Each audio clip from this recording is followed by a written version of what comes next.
Eits, jangan buru-buru, konfirmasi dulu.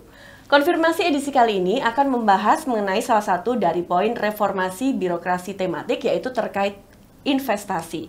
Sudah ada di studio Bapak Agus Priyono, Master of Economics. Beliau ini adalah Kepala DP MPTSP DIY. Pak Agus, ini langsung saja, sebelum nanti kita fokus nih Pak, bagaimana DP MPTSP ini memandang adanya reformasi birokrasi tematik Pak? Ya, makasih Mbak Tika, Bapak Ibu, pemirsa yang kami hormati. Tentu semua paham ya, investasi itu penting dalam perekonomian. Jadi kalau kita bicara perekonomian, yang menentukan itu ada beberapa hal. Satu terkait konsumsi swasta, konsumsi pemerintah. Kemudian ada ekspor impor. Ada salah satu aspek namanya investasi. Ini penting. Kenapa? Karena terkait dengan pertumbuhan ekonomi. Mempunyai efek multiplier yang diharapkan tinggi untuk menyerapkan tenaga kerja. Di samping terkait dengan masalah pendapatan negara. Nah, makanya reformasi di bidang investasi itu sangat penting. Terutama bagi DIY. DIY itu strukturnya saat ini pertumbuhan ekonomi tergantung kepada dua aspek. Satu, pariwisata. Kedua, pendidikan. Bicara pariwisata tentunya terkait dengan masalah budaya. Nah, kita sementara tergantung sampai saat ini ya, karena memang DIY itu sejak awal di setup sebagai kota budaya, kota pendidikan. Lalu pertanyaannya, apakah investasi penting? Penting. Tentunya jenis investasinya itu menentukan terkait tadi dengan dua hal. Mau tidak mau terkait dengan dua hal. Karena kenapa? Karena DIY ini sempit. Ya. Termasuk mungkin yang provinsi tersempit di Indonesia kali ya. Sudah sempit, sumber daya alamnya juga terbatas. Tapi mempunyai keunggulan di bidang SDM, sumber daya manusia.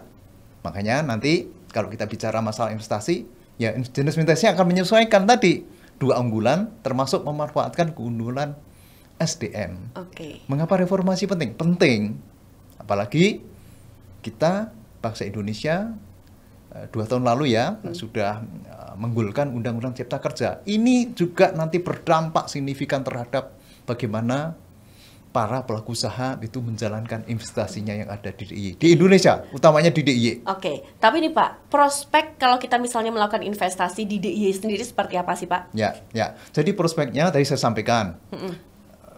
Kota wisata terkenal, kota pendidikan terkenal. Ya, prospeknya bagus, cuma ngait tadi dengan beberapa keunggulan yang dimiliki DIY. Mau nggak mau, karena lahannya sempit. Nggak mungkin investasi yang membutuhkan lahan besar itu masuk menjadi andalan DIY. Tentunya investasi yang berdasarkan namanya knowledge based economy, mengandalkan keunggulan sumber daya manusia. Karena banyak inovasi-inovasi yang ada di DIY. Makanya kenapa? Ya karena tadi didukung oleh sumber daya manusia, talent muda yang sangat bagus di DIY. Ini ya. Nah, ini luar biasa sekali untuk talent muda yang ada nih Pak. Sumber daya manusia, bagaimana akhirnya nantinya bisa menciptakan sumber daya manusia yang mumpuni, yang bisa tidak hanya mendukung dan juga mensupport, khususnya di bidang investasi yang ada di sini Pak. Jadi kan kalau kita bicara masalah talent muda, kita tahu namanya industri kreatif ya. Ya, ini sangat terkait juga dengan tadi masalah pariwisata, dengan masalah budaya. Ya itu arahnya ke sana Mbak Nia. Jadi investasi yang knowledge based economy, tidak mengandalkan lahan yang besar. Tapi yang sifatnya itu mengandalkan kemampuan otak, kemajuan teknologi. Betul. Nah, ini kira-kira ke sana lah arahnya gitu ya. Yang paling unggul di DIY apa? Sebenarnya pariwisata atau yang lain sih, Pak? Pariwisata ya. Jelas pariwisata. Kemudian pendidikan ya. Pendidikan kita tahu lebih dari 100 perguruan tinggi yang ada di DIY. Ini kan menyumbang gitu ya. Utamanya dua hal itulah. Dua sektor itu, baru sektor yang lain gitu ya. Kalau kita bicara masalah hotel, restoran, itu kan terkait juga dengan masalah pariwisata kan. Ya, orang restoran itu hidup kan karena banyak wisatawannya juga, banyak mahasiswanya juga, kira-kira ke sana gitu ya. Cara yang mungkin juga bisa dilakukan nih Pak untuk para menarik para investor untuk hadir di DIY, tidak hanya berinvestasi di dunia pariwisata, apapun juga mungkin bisa di pendidikan dan lain sebagainya. Itu apa yang mungkin juga bisa dilakukan Pak? Jadi kami ini tugasnya ada dua. Satu, melayani namanya perizinan. Bagaimana orang berusaha di Jogja itu mudah, cepat, transparan, dapat dipertanggungjawabkan. Tugas tanggung kantor kami. Baik, yang penting harus bisa dipertanggungjawabkan nih Pak. Betul. Jangan sampai ada kasus-kasus yang sebelumnya. Betul. Kasus sebelumnya yang mana? Kalau boleh saya tahu. Oke, permudahan dalam melakukan perizinan dan lain Betul. sebagainya seperti itu. Kalau menyinggung kasus sebelumnya, jadi ada wewenang perizinan yang menjadi wewenangnya provinsi, Baik. ada yang menjadi wewenangnya kabupaten, Kota, benar. Nah, ini alhamdulillah kalau di provinsi mudah-mudahan inilah tidak ada hal-hal yang kurang baik atau mungkin pelaku usaha membuatnya menjadi itu hal yang susah. Mudah-mudahan tidak. Semuanya bisa dipertanggungjawabkan ya Pak. Betul, betul. Ini sudah didukung oleh sistem baru. Tadi kalau bicara masalah Undang-Undang Cipta Kerja, intinya kan gitu kan, membuka kesempatan kerja seluas-luasnya. Caranya gimana? Orang mengurus izin itu mudah. Untuk mudah itu seperti apa? Harus ada aplikasi, sistem. Sekarang udah ada sistem namanya online single submission. Pakai aplikasi yang dikembangkan oleh pusat. Tapi sejauh mana kemajuannya tentu tergantung kepada daerah. Alhamdulillah di DIY, alhamdulillah berjalan dengan baik gitu ya. Jadi sekarang nggak susah Mbak Tika ngurus izin itu.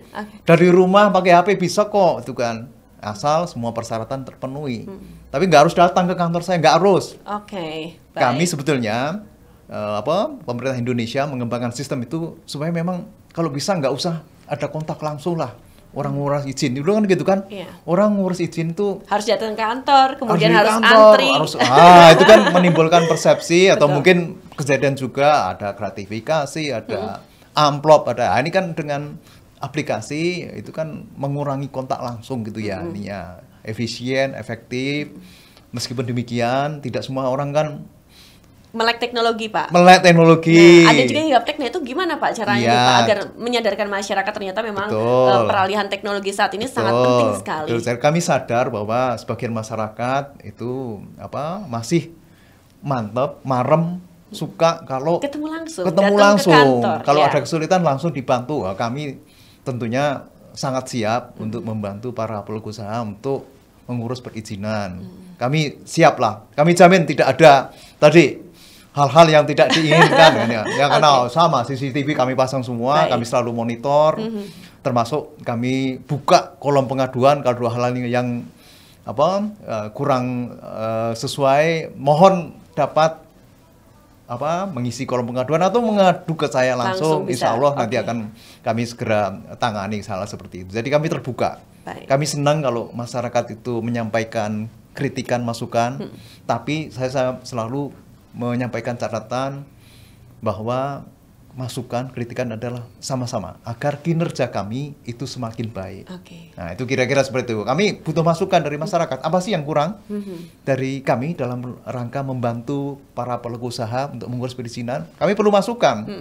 Nah, nggak mungkin masukan itu datang dari dalam, pasti dari luar Dari kan luar, orang yang benar. izin.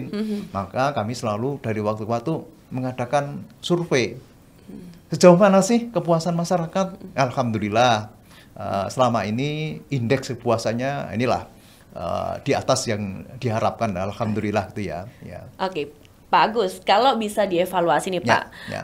dengan adanya pembaharuan sistem sekarang Ya, dengan ya. mengikuti dengan teknologi saat Ya, ini, ya. apa sih selain efektif, efisien, kemudahan-kemudahan apa saja yang mungkin juga bisa masyarakat dapatkan nih Pak? Jadi tadi melanjutkan ya, masih banyak yang belum melek. Iya. Sebagian itu yang terutama yang muda-muda kan terbiasa, mungkin yang sudah umur Yang sepuh-sepuh ya, Pak. nah, itu kan perlu pendampingan atau mungkin pengen data langsung. Apa upaya kami? Kami selalu senantiasa dari waktu-waktu melakukan sosialisasi. Nah, termasuk ini merupakan bagian dari sosialisasi juga melalui berbagai BIMTEK. Kami ajarin juga ngisinya seperti apa. Tentunya bekerja sama dengan berbagai pihak, gitu ya. Termasuk DPRD, kemudian Bapak-bapak Ibu DPRD, kemudian juga ada namanya Garda Transbumi yang kepanjangan tanganan dari BUMN membantu bagaimana supaya masyarakat itu terbiasa untuk mengurus NIB-nya melalui SS juga. Nah, kira-kira seperti itulah beberapa upaya yang kami lakukan supaya tadi kemudahan ini benar-benar masyarakat itu ya merasakan bahwa itu kemudahan yang mereka rasakan. Rasakan, gitu ya. betul. Gitu ya. Oke, Pak, kalau boleh tahu nih Pak, program-program dari DP MPTSP saat ini nih apa saja sih Pak, terkait misalnya memberikan kemudahan-kemudahan investasi bagi para investor untuk bisa memberikan bukan modalnya ya, uangnya dan lain sebagainya ke DIY ini nih Pak. Yang jelas kami dari waktu-waktu melakukan promosi. Baik. Promosi mengenai potensi investasi. Dari segi investasi ya, jadi ada dua hal. Satu dari segi perizinan. Baik. Tentu kami dari waktu itu malah sosialisasi, pendampingan, konsultasi, macam-macam. Dari segi potensi investasinya, kami selalu bekerja sama dengan teman-teman di kabupaten, di kota, untuk menggali potensi investasi itu apa. Oke. Nah, biar yang kami lakukan itu sejalan dengan dilakukan oleh kabupaten, oleh kota. Nah, setelah menggali potensi investasi, kami melakukan promosi. Potensinya apa? Kami coba matchmaking-kan, kami temukan antara potensi dengan calon investornya. Nah, ini sekarang kan eranya era ini ya, era Zoom. Oh iya, jadi matching tidak harus ketemu secara fisik, bisa secara virtual. Betul. Sudah kami lakukan, misalnya dengan berbagai pihak di luar negeri. Ya kami fasilitasi seperti itu, dia termasuk beberapa tahun lalu. Antara DIY dengan Polandia beberapa bulan lalu. Tahun lalu itu dengan Malaysia, dengan Filipina. Polandia, Malaysia, Filipina juga melirik DIY. Apa sih yang mereka lirik ini, Pak?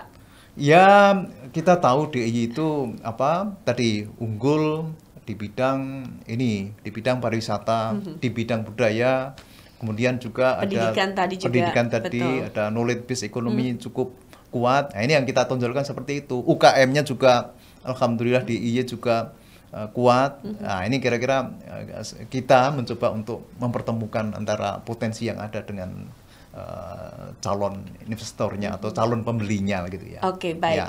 Kalau keunggulan-keunggulan dan juga menarik para investor untuk hadir di DIY ini khususnya, apakah sudah merata dan juga menyeluruh di kabupaten dan juga di kota yang ada, Pak? Ya, ini yang effort yang ini ya. Jadi kita itu punya permasalahan yang dari waktu ke waktu masih ada.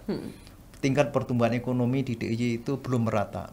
Wilayah utara itu lebih tinggi pertumbuhan ekonominya daripada wilayah selatan. Nah, Mbak Tika tahulah, tingkat kemiskinan itu adanya di jalur selatan, sementara di jalur utara itu alhamdulillah sudah bagus gitu ya. Termasuk investasinya banyak masuknya juga ke jalur utara. Nah, ini kita berupaya, berikhtiar bagaimana supaya wilayah selatan itu juga banyak investasi masuk, sehingga tadi gap antara utara dan selatan itu semakin menyempit. Kemiskinan mudah-mudahan dengan berbagai upaya, khususnya di kami di bidang investasi, mudah-mudahan dengan kita coba gali potensi investasi di wilayah selatan, mudah-mudahan juga membantu untuk mengurangi kemiskinan di wilayah selatan. Nah, kira-kira seperti itulah gitu ya. Oke, padahal kalau kita melihat di selatan itu juga banyak ya Pak untuk potensi pariwisata dan lain sebagainya begitu. Tapi kenapa ya untuk para investor tuh lebih melirik ke jalur-jalur utara seperti itu? Padahal juga potensial sekali untuk kita bisa membuat sesuatu yang baru dalam tanda kutip dan juga masyarakat ataupun juga wisatawan bisa hadir ke daerah selatan nih Pak. Ya, jadi orang investasi itu pertimbangannya macam-macam dia, termasuk masalah infrastrukturnya seperti apa, atau mungkin faktor lain potensinya itu belum tergali sehingga belum investornya itu belum punya gambaran yang lebih detail mengenai potensi yang ada misalnya di wilayah selatan. Nah, itu makanya banyak kajian kami lakukan di wilayah selatan supaya muncullah ini potensi yang ada. Tidak hanya kami sendiri, kami berkoordinasi dengan Kementerian Investasi Pusat untuk membuat studi termasuk tadi untuk memunculkan wilayah selatan. Nah, kira-kira seperti itu Mbak yang kami lakukan. Selama ini ada kendala tidak Pak Agus? Kendala tentunya ada gitu ya. Kenapa kendala investasi di DIY? Tadi saya jelaskan DIY itu termasuk provinsi yang sempit. Gitu ya. Nah, tentu DIY juga status tanahnya kan macam-macam. Mbak Tika, ada Sultan Ground, Pakualaman Ground, ada tanah kas desa, ada bentangan tanah kars di Gunung Kidul, ada namanya di tata ruang itu ada lahan untuk harus lahan hijau untuk pertanian, untuk cadangan pangan, kemudian untuk pemukiman. Nah, itu macam-macam itu kan sudah sempit. Plus dibagi-bagi yang tadi itu ya. Itu kan gitu. Artinya orang investasi kan harus memenuhi itu. Unsur tata ruangnya. Harus misalnya untuk Sultan Ground kan harus ada ngurus pengurusan selanjutnya. Nah, kira-kira seperti itu. Beda mungkin Jawa Tengah, Jawa Timur yang tanahnya luas kan, dan status tanahnya mungkin lebih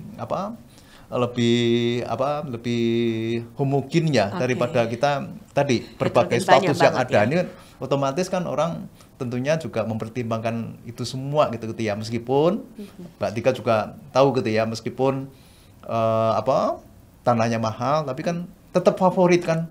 Jogja itu favorit untuk berwisata, favorit untuk menempuh pendidikan, kemudian favorit untuk pensiun, jangan lupa. Nah, ini dia nih, kayaknya memang orang pensiun tuh pengennya di Jogja ya. Walaupun harga tanah mahal ataupun perumahan mahal, mereka mau membayar tadi, ya. Minggu lalu kalau salah Harus Dalam memberikan statement mengapa tanah di Jogja itu semakin mahal. Karena orang Jakarta beli tanah di Jogja itu nggak pakai nganyang, langsung beli. Itulah kira-kira gitu dia. Ya, itu kira-kira. Baik, nah untuk proses perizinannya itu seperti apa sih Pak? Ini yang apa saja yang memang juga harus disiapkan nih? Mungkin juga untuk para investor yang sedang nonton konfirmasi juga bisa disampaikan oleh Pak Agus nih Pak. Tentu investasi itu ada dua. Investasi namanya investasi dalam negeri. Ada investasi asing. Untuk investasi asing memang prosesnya dihandle oleh Kementerian Investasi Pusat. Yang untuk investasi di daerah, ini memang menjadi wewenang pemerintah daerah. Nah itu tinggal ini aja. Nanti persyaratannya ini kok secara tata ruang memenuhi, secara tenaga kerja memenuhi. Nah itu aja, semua persyaratan terpenuhi, semuanya nggak susah Mbak Nia. Oke, semua gitu yang penting syarat-syaratnya semuanya sudah dipersiapkan seperti itu ya.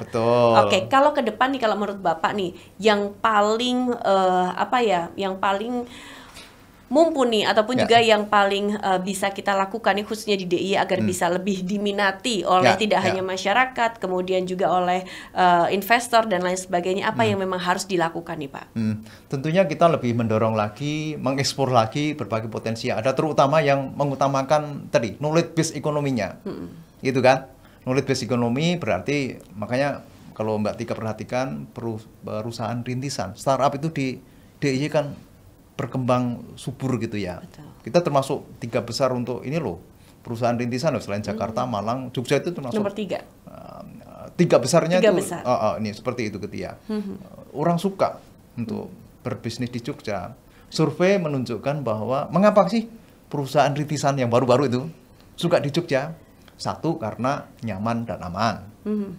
Kedua, karena tenaga tadi, yang talentnya itu banyak pilihannya, ada GM, ada Amikom, ini kan masalah rintisan ya, ada UI, ada UGDW, macam-macam gitu kan, banyak gitu ya. Biaya operasionalnya lebih murah lah. Ini semua kan ininya ke sana Mbak. Di samping tentunya mesti akan menanya, nah pertanian gimana Pak? Ya pertanian prospektif juga Mbak, tapi yang mengandalkan misalnya modern, menggunakan kemajuan teknologi. Makanya ada namanya petani milenial yang anak muda pun juga sekarang sudah mau bertani loh Pak. Tapi yang diandalkan adalah masalah teknologi. Ya, karena lahannya ya nggak akan luas kalau di Jogja itu Mbak, seperti itu gitu ya. Oke Pak, kalau kita bisa mengambil benang merahnya antara digitalisasi dan juga investasi, apa ini menurut Pak Agus? Ya mau nggak mau nih semua, karena tadi faktanya tanahnya sempit gitu ya. Sumber daya alamnya juga terbatas, mau nggak mau investasi di Jogja itu ya sangat tergantung kepada tadi, sangat terkait erat dengan masalah knowledge base ekonomi, kemajuan teknologi, mengandalkan inovasi kreativitas. Alhamdulillah yang talentnya banyak, mudah-mudahan inilah menjadi daya tarik tersendiri bagi para calon investor untuk menanamkan modalnya di daerah istimewa Yogyakarta. Oke, baik. Yang terakhir nih Pak Agus, harapan Pak Agus terkait investasi ataupun juga ada hal yang disampaikan tidak hanya kepada masyarakat tapi juga para investor yang ingin berinvestasi di Jogja. Silakan. Ya, kami harapkan nanti dengan knowledge base ekonomi itu kan sangat berkembang terus. Artinya peluangnya sangat terbuka lebar. Ya, mudah-mudahan tadi para calon investor tertarik dengan knowledge base ekonomi. Tentunya kami ini Jogja punya wawasan bahwa investasi juga harus green investment yang sangat memperhatikan lingkungan, gitu ya, nih ya, yang berpihak kepada masyarakat lah, supaya anak cucu kita nanti yang berapa puluh tahun yang akan datang juga masih menikmati Yogyakarta yang memang istimewa, punya keistimewaan gitu ya. Oke, baik. Terima kasih Pak Agus Priyono Ya. sudah hadir di konfirmasi. Makanya jangan buru-buru, konfirmasi dulu.